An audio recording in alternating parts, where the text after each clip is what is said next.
Hey everyone, welcome to Shop Talk. We're looking at Josh's chainsaw. That's an MS 461 Magnum. He was wanting a test chainsaw for some performance, and so we talked on the phone. He shipped her down to me. I did the decking, port changed on it, did the buckshot, and put the high performance coil on it, and we'll start that up and let you listen to it.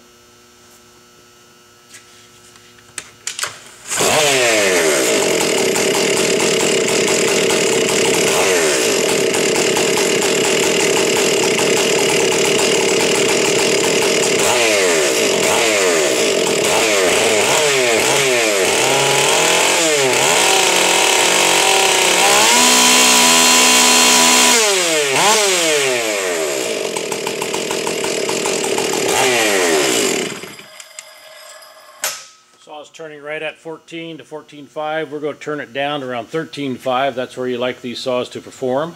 But if you have any interest in these test chainsaws, high performance saws, give the chainsaw guy a shout.